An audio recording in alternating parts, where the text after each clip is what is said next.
Well, it is the 11th day of January 2013, exactly 24 years since President Ronald Reagan gave his famous farewell speech to the American people after 8 years in office. Here at home, the battle for the presidency is shaping into an almighty contest as a new opinion poll suggests a tight race. And in the Democratic Republic of Congo, heads begin to roll following a KTN exclusive investigation into a multi-million shilling gold scam. This is KTN Prime, your authoritative news program. I am Betty Kialo. Also tonight, and courting Western Kenya, is this the battleground for region? Digital dilemma, court suspends TV migration.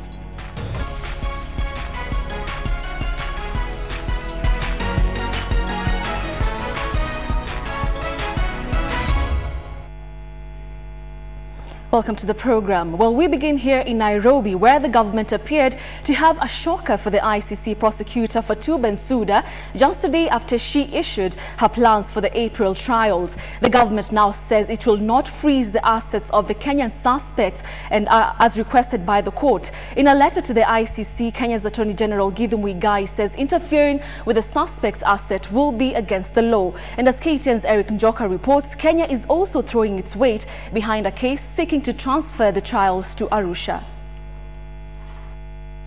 Attorney General Githu Muigai's defense to prohibit the Hague-based court against meddling in the suspect's property comes a day after ICC prosecutor Fatou Bensouda announced that the trials are likely to stretch into 2015.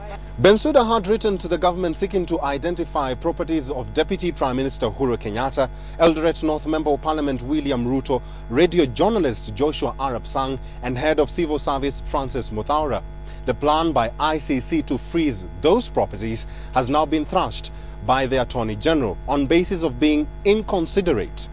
In the statement, the Attorney General argues that Article 77 of the Rome Statute provides that assets can only be forfeited if they were gained from the crimes they are facing, adding that the Kenyan Constitution prohibits the arbitrary deprivation of a person's property without a court order.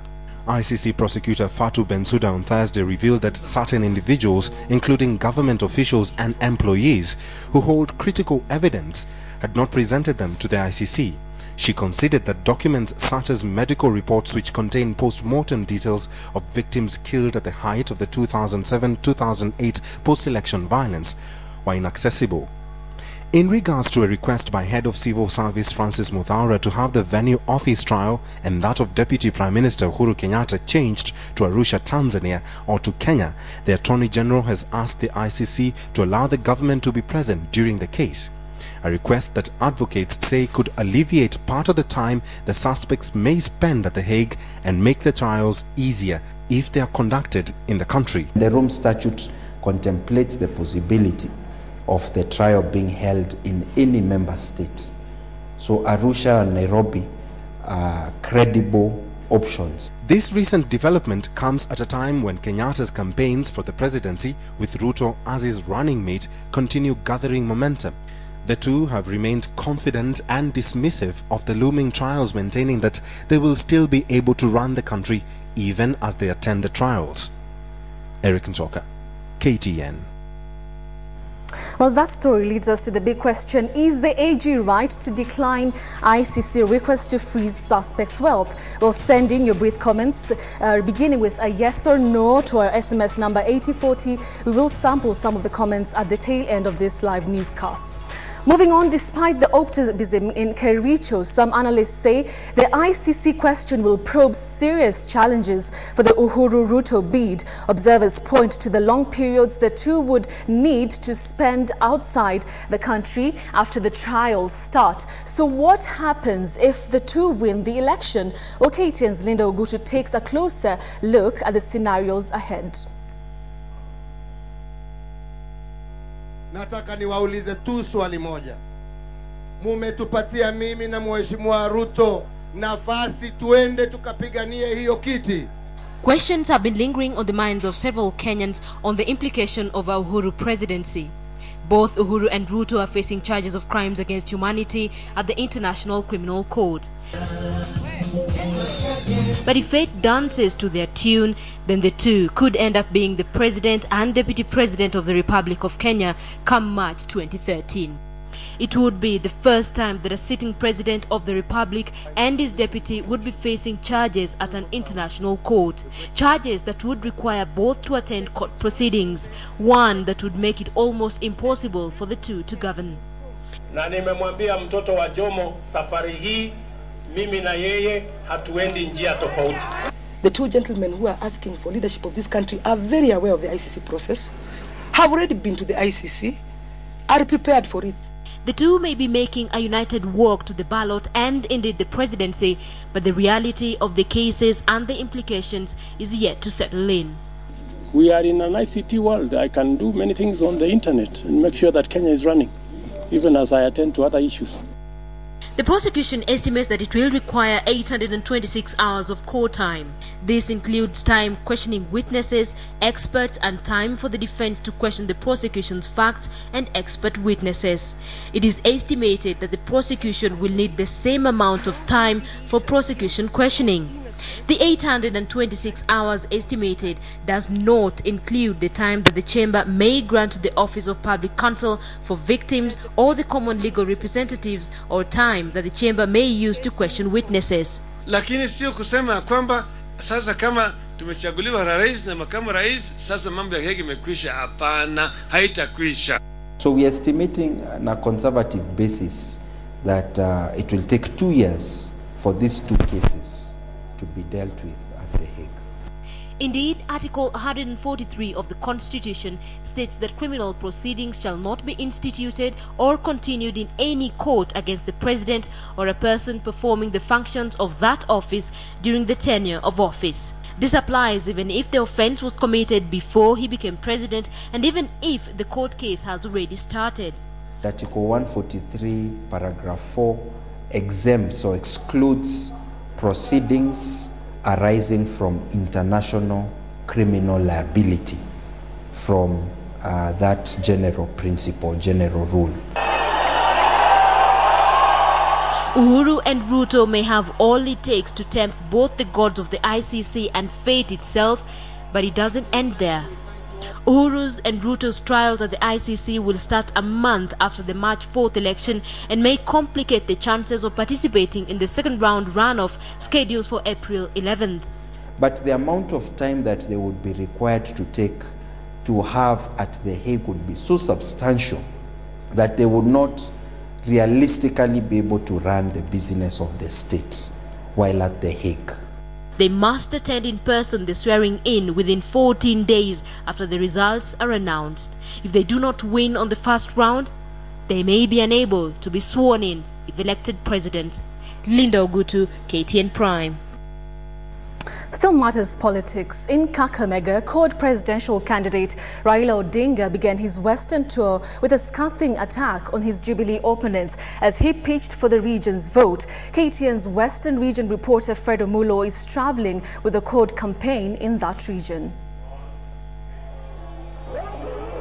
Fresh off the holiday season and dissolution of parliament yesterday, the CORD team swaggered into Minister Moses Wetangula's western backyard, keen to sell itself as a superior unit that can save Kenya.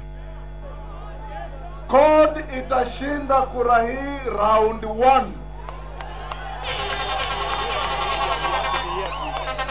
Yule anajidanganya atangojea ataunda mseto baada ya round 1, anaota mchana. Ajue atapata kama mwana si wake. Atapata kila kitu imekwisha.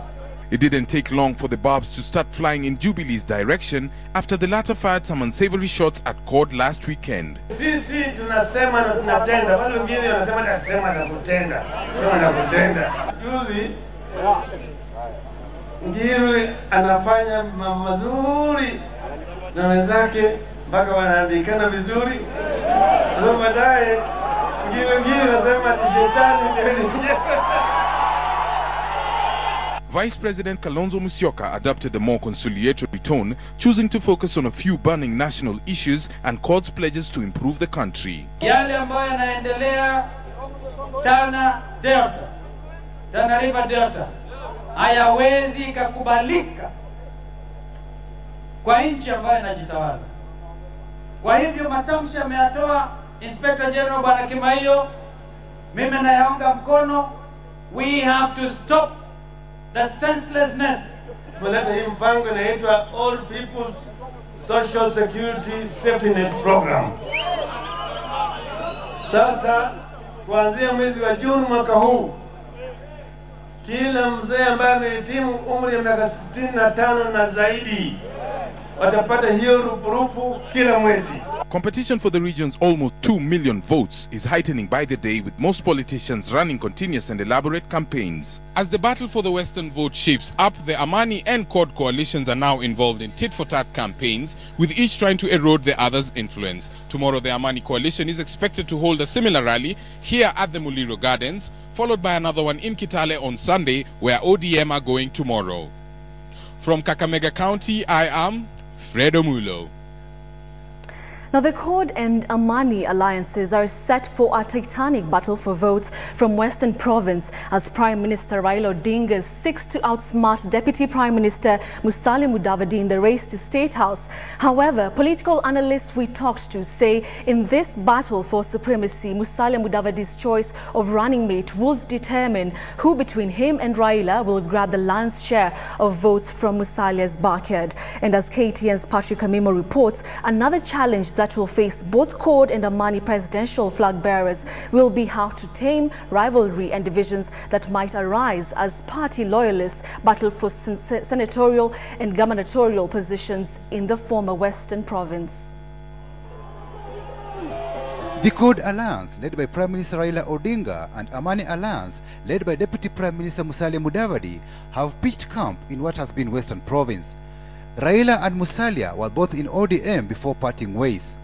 Their main concern now is who will grab majority votes in this region that had a soft spot for ODM in the last election. Musalia has to prove himself that actually he can marshal votes against a strong, formidable CORD coalition. The horse race in Western will certainly be between the CORD and the Amani coalition. Even as he moves to consolidate votes in his backyard, Musalia is yet to name a running mate. If Musalia can prove to people in Western Kenya that he has traction in Rift Valley, that he has traction in Nairobi, he has traction in Coast, he has traction in Northeastern, he has traction in Eastern, then I think he has a very strong chance of unifying the region. But support for Musalia from this province will be dependent basically on two things. Whom is he going to nominate as his running mate? Eugene Wamalwa has thrown his weight behind Musalia, whereas Cyrus Jirongo has moved to CORD. The two wanted to succeed Kibaki. What is Eugene and Jirongo bringing on the table of Amani and CORD alliances, respectively? Jirongo doesn't have a following in Western Kenya. By Musalia getting Eugene to his side is significant in the sense that at least he'll have a spread in Kakamega, Vihiga, and then also Bungoma and Trans Nzoia. Jirongo, he does not have a massive political constituency in Western Province. He adds up to the arithmetic that CORD badly wants to tilt the vote in the Western Province counties. Battle for Kakamega County Senator position may be a mouth-watering duel between bullfighter Boni Khalwale and Federal Party of Kenya boss Cyrus Jirongo, who is now corded. Khalwale has a front-runner position because the Izuha and the Idaho already create a very significant majority in Kakamega County.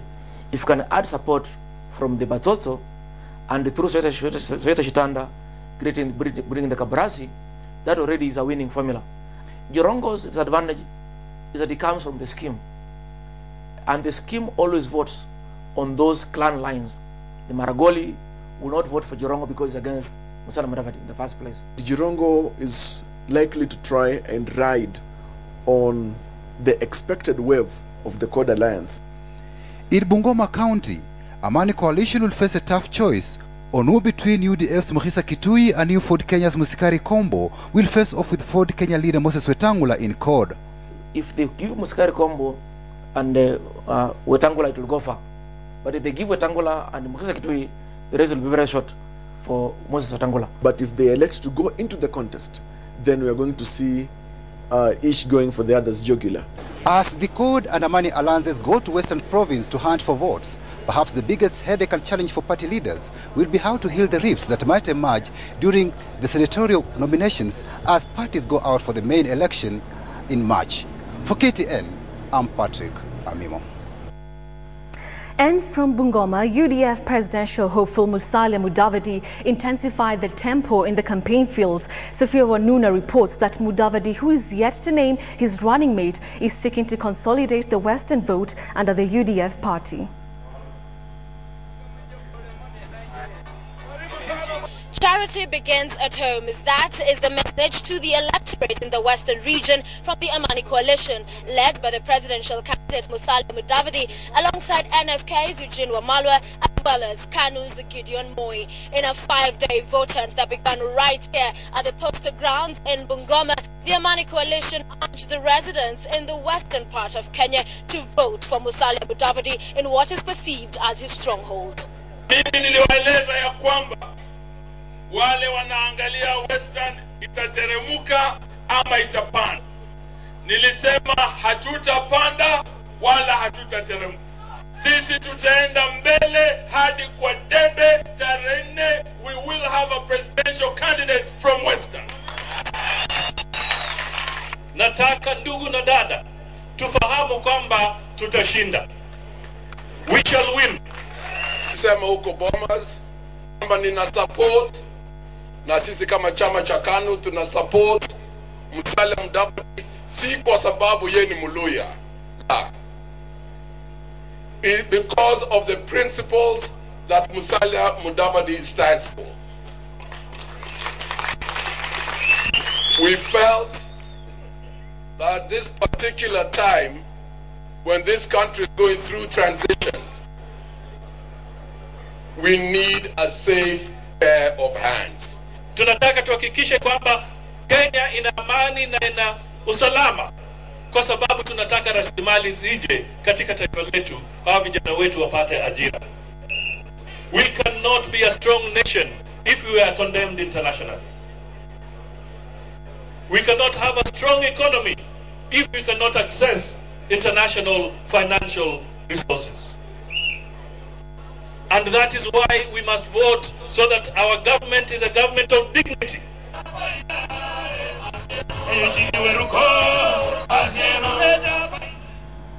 Still in politics, this morning InfoTrack released a poll, and the polls show what gave the latest results on the popularity of presidential candidates and their alliances. And standing by on the other side of the studio is Wilkis Nyabo with the same.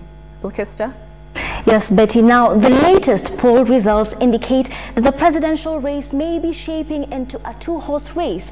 According to the InfoTrack poll, if elections were held today, Prime Minister Raila Odinga and Kalonzo Musyoka would secure 51% of the votes cast, while Uhuru Kenyatta and William Ruto would together garner 39% of the vote. Musalia Mudavadi would secure 3% of the vote, as would the partnership of Peter Kenneth and Raphael Tuju. Martha Karua would command 0.3% of the vote against Professor James Olekiapi's 0.1%, the poll having been conducted before he revealed his running mate.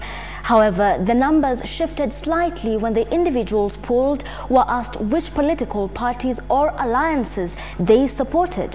The Coalition for Reform and Democracy retained its lead with 49% of Jubilee's 49% to Jubilee's 40%. UDF registered a 3% approval rating, while the Eagle Alliance, comprising Raphael Tuju and Peter Kenneth, scored 2%.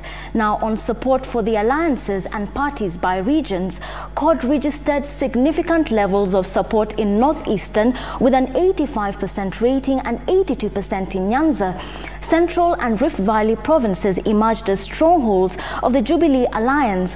Pollsters say Coast is likely to be dominated by CORD if the alliance steps up its campaigns, while with a little effort, the Jubilee Alliance could retain its lead in the Rift Valley. It is believed that votes in Nairobi, where 54% said they would vote for the CORD Alliance, could eventually be split between the two main alliances. With the two frontrunners assured, individuals were asked which pair they would prefer to see make up the third force. Now, 32% supported the pairing up of Musalia Mudavadi as a presidential candidate with Peter Kenneth as his running mate. 25.4% said they would vote for a third force, pairing Peter Kenneth as a presidential candidate with Raphael Tuju as his running mate. However, if their presidential candidate of choice did not contest, 42% of Musalia's voters said they would vote for CORD, while 8% would support the Jubilee alliance. 40% of Martha Karua's supporters said they would vote for CORD if she dropped out of the race, while 60% were undecided. 100% of James Ole Kiapi's supporters indicated that they would support CORD if he dropped his presidential bid. The sample populations were based on the voter registration numbers that were provided by the Independent Electoral and Boundaries Commission. Back to you, Betty. Thank you very much, Wilkiston. Now to security matters. The police force has changed tact in addressing the growing violence and deaths in the troubled Tana River County. Police headquarters now says it has sent several detectives to the troubled Delta, but it is also emerging that the government is failing in monitoring the criminal activities in the region. At the same time, the police force says it will look for help from the military as cases of revenge attacks escalate in the region. In an indictment on state security agencies, more than 24 people died in less than 24 hours, placing security agencies on the spot for blame. KTN's Dennis Onsarigo has the details. It is the latest attack in Kibisu village that left 11 people dead, among them youngsters heading to school.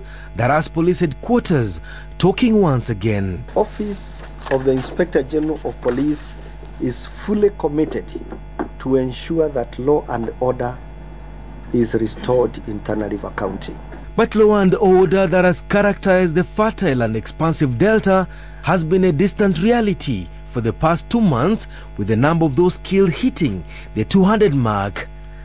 The government admits that intelligence on the ground is lacking. Police headquarters says seeking assistance elsewhere is now an option for the new leadership at the helm of the National Police Service. And if it must be done, the Kenya Defence Forces to substantively supplement police action. Police officers have fallen victim to raiders on a revenge mission as two warring communities, the Pokomo and Oromo, continue engaging in wanton destruction of property, killings and displacement of local communities.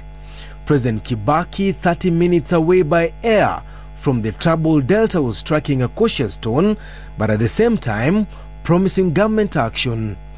We condemn this barbaric act and send a deep warning that the violence must stop. Instructed the Director Criminal Investigation Department to increase the number of intelligence officers and detectives on the ground. The provincial intelligence structures on the ground have been faulted for failing to detect the planning, movement and execution of a series of attacks and counter-attacks in a region that has now been turned into a killing field. Denson Sarigo, KTN Prime. Now, Kenyans have reacted sharply to the Retirement Benefits Amendment Bill passed by legislators in an effort to award themselves a hefty send-off package. A section of MPs have, however, come out to disapprove of this bill. KTN's Edith Kimani has the complete details of this story. I have studied the Presidential Retirement Benefits Bill and the Retirement Benefits Bill that were passed by Parliament a few days ago, and I completely object to them. That was the opening line to Prime Minister Raila Odinga's statement condemning bills that have been the subject of much debate among Kenyans. The Prime Minister went on to add that the passage of these bills amounts to treachery by Parliament. It is an attempt by MPs to blackmail, arm twist and even bribe the executive in order to have their way. Raila is one of a section of leaders that have distanced themselves from legislation that could see Kenyans cough up to 2 billion shillings to service MPs' gratuity. Gishogo Member of Parliament Martha Karua described the move by her colleagues as a bad example, saying it exposed the greed and corruption in members of Parliament. The recent parliamentary award of hefty retirement packages for the President, because that's where we must begin, for the President, for the Vice President, for the Prime Minister, for the Speaker, for the Deputy Speaker, and a raft of other senior public servants, and now yesterday, for members of Parliament, is an example of this greed. Eagle Alliance presidential aspirant and Gatanga legislator Peter Kenneth has also decried the passage of the bills. Kenneth, who was one of the few MPs to speak out against the bills on the floor of the House, asked the president not to assent to the bills. RBK presidential candidate Professor James Olekiapi said the legislators were robbing taxpayers billions of shillings. We want any MP, Kenyan people please, any MP who accepts to take this package should never ever ever come back to Parliament.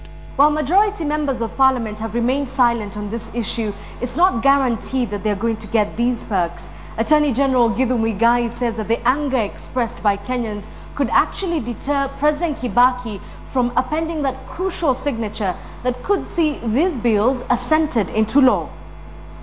Edith Kimani, KTN Prime. Well, staying with that story that has elicited sharp reactions from across Kenya, we're now joined by Ann Ngugi, who's the acting chair of the Kenya National Commission on Human Rights. Welcome.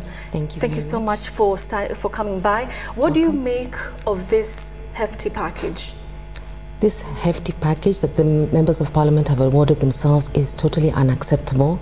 For me, it is actually, in actual fact, robbing the coffers of this country and robbing the citizens of this country of money which could be put to better use than to paying people benefits. What the MPs are trying to do is downright unconstitutional. Yes, it is. The Salaries and Remuneration Commission came out yesterday. Sarah Serem was here in our studios yesterday, and she said that she wasn't even aware that what the MPs were doing. They actually thought that the bill was being drafted. What picture does this paint? Well, it paints a picture that we had in our former parliament, members of parliament who actually were totally deceptive in everything that they did, because as we read and hear, it was being passed at night. Exactly. No one was aware about it. Indeed, there were few members of parliament in parliament as opposed to a large amount of numbers of members, but that shows that they had an agenda all along, and one of the reasons why they may have extended and wanted to stay beyond last year just for these couple of days was basically because this was their agenda. They wanted to pass this, shock Kenyans and disappear and be off the limelight, because I'm sure right now wherever they are, their members, their constituents are annoyed. They are actually looking for them to ask them, what is this? Exactly. And I hope they are doing that. All right, this whole pay package is coming at a time when we're experiencing a lot of issues in our country. Right. Talk about security, the Tana Delta. Across the board, we have IDPs still in the camps. I mean, is it greedy on your side? Do you think it's greedy? I think it is absolutely greedy, because the kind of money they've asked for, I mean, you do a rough estimate, it's 2 billion shillings. Exactly. That 2 billion shillings can be put to better use in anything else other than paying people gratuity, salaries and benefits. It can be used to even deal with the IDP situation. It can be used in Kenya, 2 billion, to actually build 200 kilometers of road.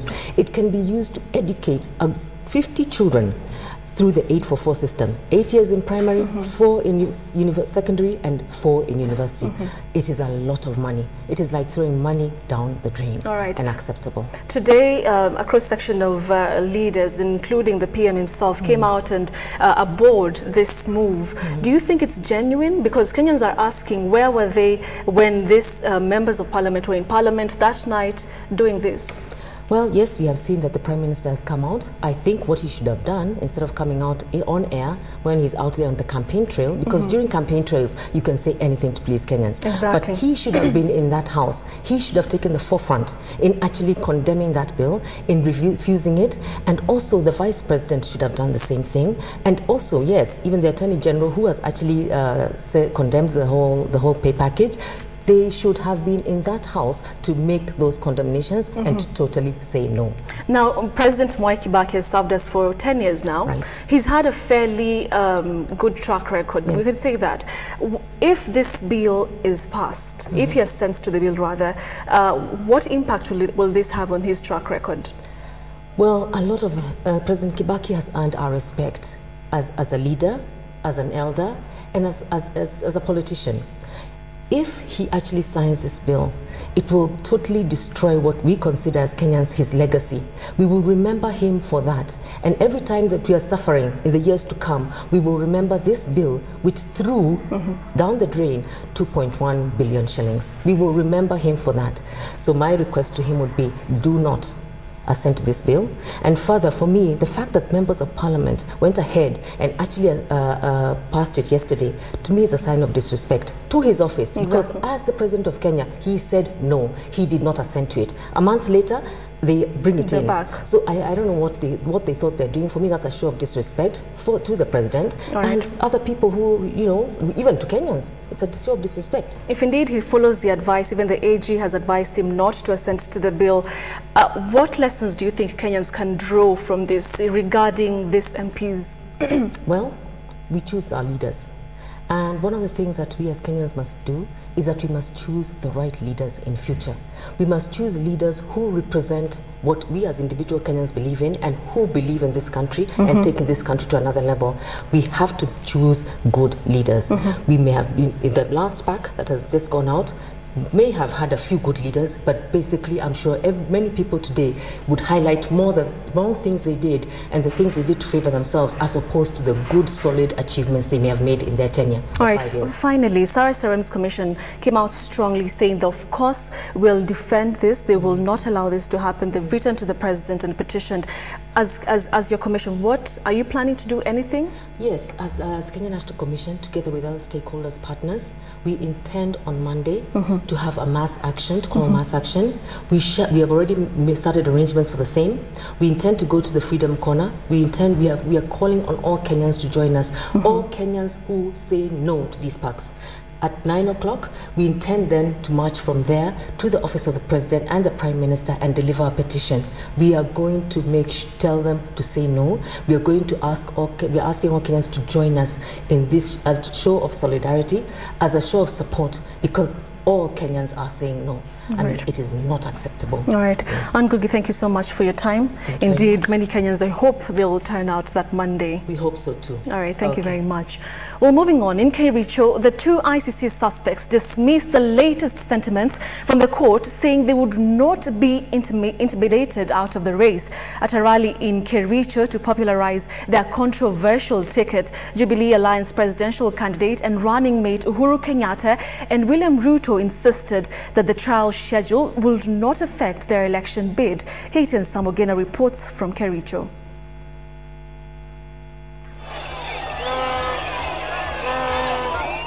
The Jubilee Alliance team campaigned in the Rift Valley region for the second day to pitch for their controversial joint ticket. Jubilee presidential aspirant Uhuru Kenyatta and his running mate William Ruto held separate rallies in Londiani, Kipkelion and Ndanai in Bomet County before their joint rally in Kericho. And with the doubts over the alliance presidential ticket given the ICC trial timeline that might span to nearly 2 years, throwing the Uhuru Ruto candidature into a spin, the leaders were spitting fire, stating that their trials set to begin on April 10th will not impede their work if elected into office. Uamuzi ya ni nani atatawala taifa la Kenya, ni nani ataongoza taifa la Kenya, hakuna mzungu atakuja kuambia, ni nyinyi mtasema. Na ndio tuko hapa mbele yenu leo tukiwaomba kura yenu, tukiwaambia ya kwamba sisi hatutishiki. Wale walikuwa wanafikiria ya kwamba tutakwama ICC ndio wapigiwe kura hapa, ndio wameenda kuandika maneno kujaza kwa magazeti. Tunawaambia wacheni maneno kwa gazeti, tukutane kwa debe. The alliance claimed their rivals had waged a propaganda campaign to discredit their candidature. The rally comes hot on the heels of ICC Chief Prosecutor Fatou Bensouda deposition of evidence and list of witnesses to testify against the 4 ICC accused. Hawa wazungu wakwame kutisha watu wetu. Hawa ni president na deputy president. So maneno ICC tunaambia si ICC inapiga kura. Kura inapigwa na Wakenya tarehe 4 mwezi wa 3. And with the recent opinion poll by Infotrack Harris rating the Jubilee Alliance as trailing Prime Minister Raila Odinga-led CORD Alliance, Jubilee discredited the poll, stating the contest would be settled at the ballot. Na hii team ni ya digital. Wale jamani wa kitendawili, team yetu ni kusema na kutenda. Wale jamani wa opinion poll, team yetu ni ya kura ya wananchi. Tumeelezwa sana juu ya jana. Wakisimama, huyu ni reformer, sisi tunawaambia ya kwamba there is no one single Kenyan ambaye anaweza kusema ya kwamba he owns the reform process. The reform process belongs to 40 million Kenyans together. Uhuru and Ruto pledged to transform the country into a double-digit economy, empower both youth and women. Coming in the wake of fresh heat from the ICC that complicates the Uhuru-Ruto ticket, the Jubilee Alliance sought to diffuse pressure from the Hague-based court, saying that in fact it does not deter the Uhuru-Ruto presidency. As such, the Jubilee Alliance is set to unveil formally the Uhuru-Ruto joint ticket at Uhuru Park Saturday. Samogina, KTN, Kericho. So the ICC says it wants the wealth of the suspects frozen in case the court needs to use it to compensate victims of the post-election violence. On the other hand, the government says it would be against Kenyan law. On the big question tonight, we ask, do you support the AG's refusal to have the ICC suspects' wealth frozen? Send your brief comments beginning with a yes or no to our SMS number 8040. We will sample your views at the end of this live newscast. Well, you are watching KTN Prime, and just ahead, heads roll as President Kabila cracks the whip over DRC goals come in Nairobi. Do stay with us.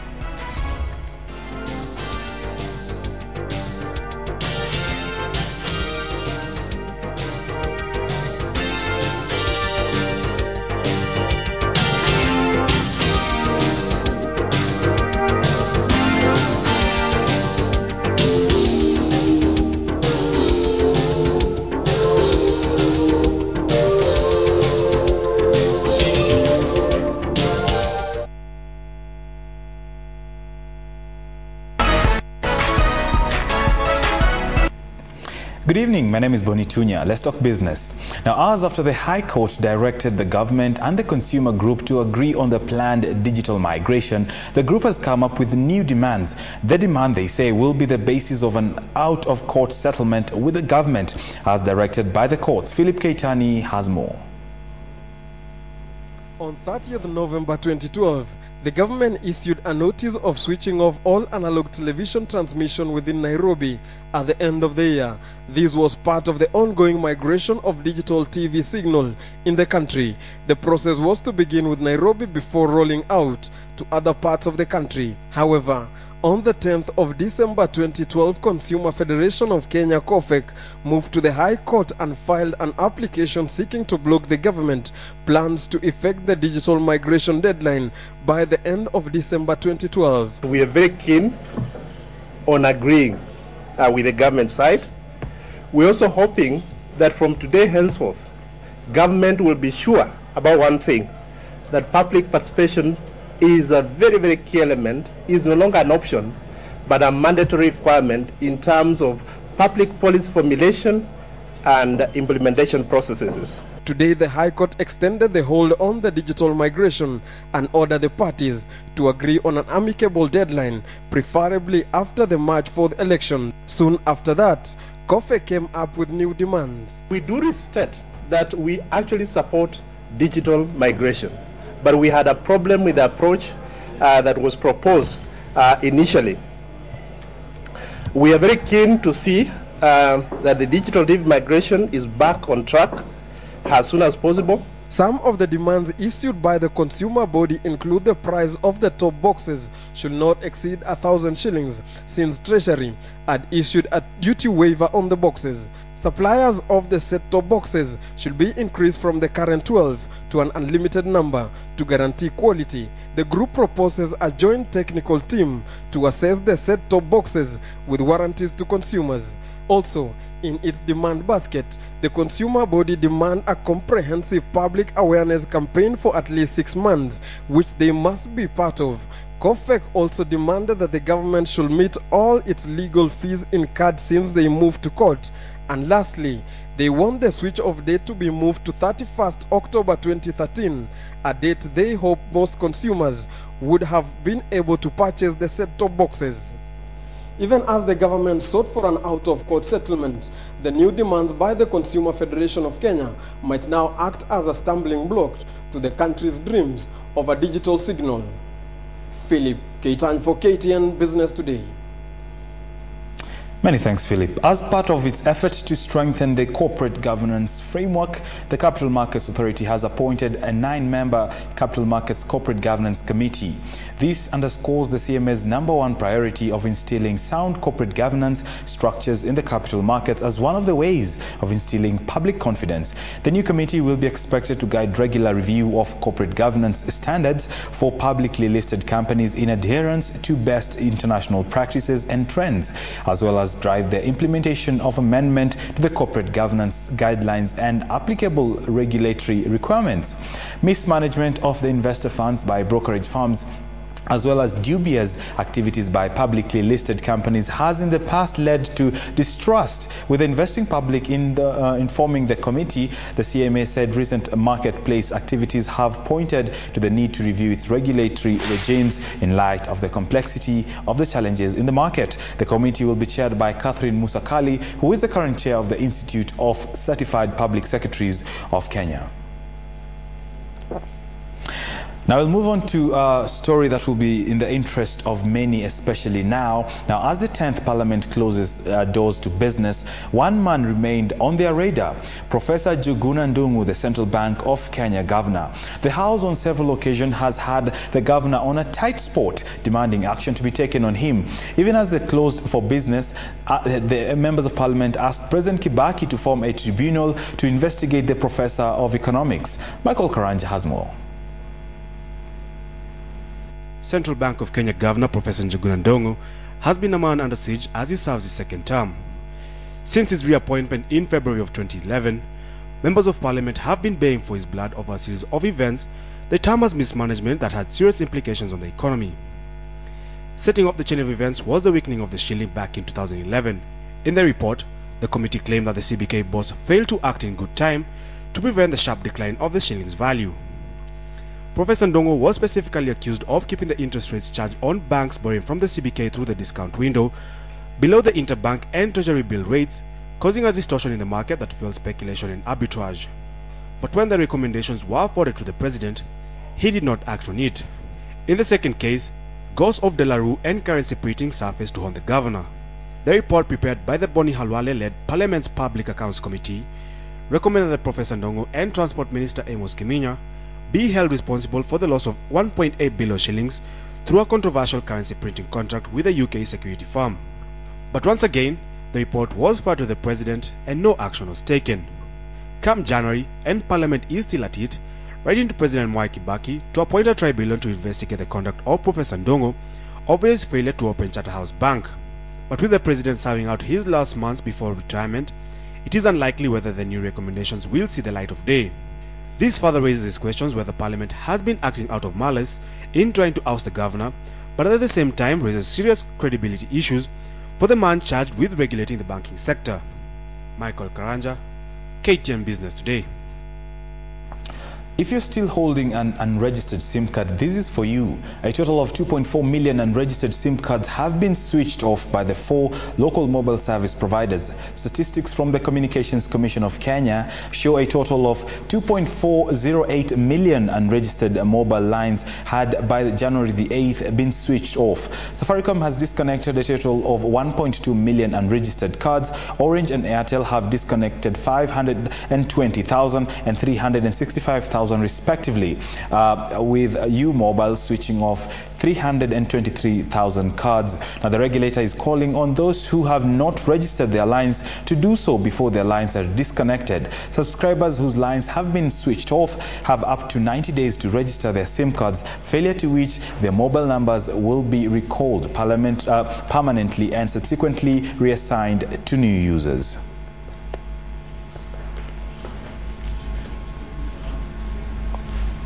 Finally, let's take a look at how your money is doing in the Financial Markets Review, coming up next.